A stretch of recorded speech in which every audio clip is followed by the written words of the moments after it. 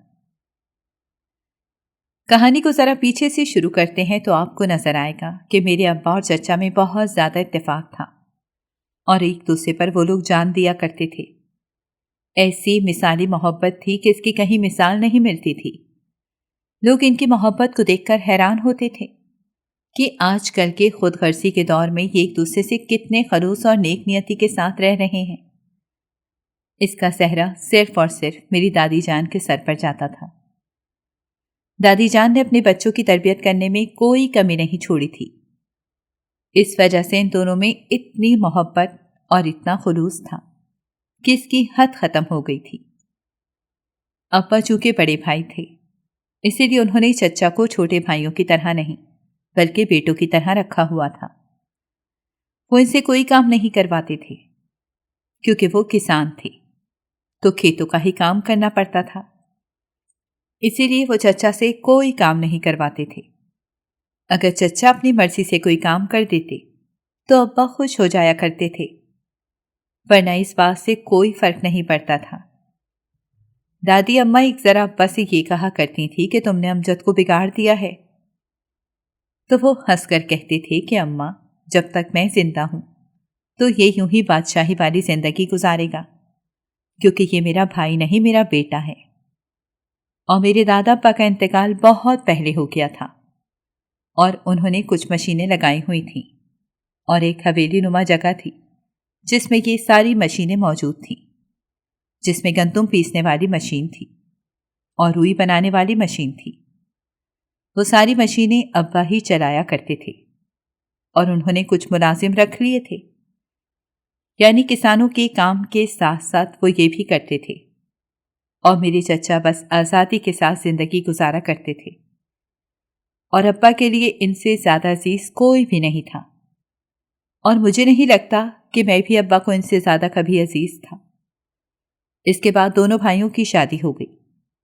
میری اماں اور چچی آپس میں چچا زاد بہنیں تھیں، اور ان کے آپس میں بڑی بنتی تھی اور کافی دوستی تھی، یعنی جتنی دوستی اماں اور ابا کے درمیان تھی اتنی ہی دوستی میری اماں اور چچی کے درمیان بھی تھی۔ سو دادی تو ہر دم شکر بجا لاتی تھیں کہ شکر ہے بہویں بھی اچھی مل گئی ہیں اور بیٹوں میں پھوٹ نہیں ڈلوائیں گی، اور ان کی زندگی یوں ہنسی خوشی گزر جائے گی۔ مگر ان کو کہاں معلوم تھا کہ وقت ان کو کس طرح سے آزمانے والا ہے۔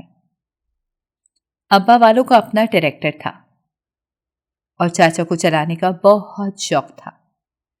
ابا ان کو منع کیا کرتے تھے اور کہتے تھے کہ اس کام کے لیے میں نے لوگ رکھے ہوئے ہیں تو تم کیوں یہ کرتے ہو؟ لیکن چچا کو یہ کام کرنے کا بہت شوق تھا، اور وہ صرف چلاتے ہی نہیں تھے بلکہ اس کو 2 ٹائروں پر چلانے کی کوشش کرتے تھے، یعنی اس کے 2 اگلے ٹائر اٹھا کر پچھلے 2 ٹائروں پر چلاتے، اور جس کو پلنگ کہتے ہیں وہ کرتے تھے۔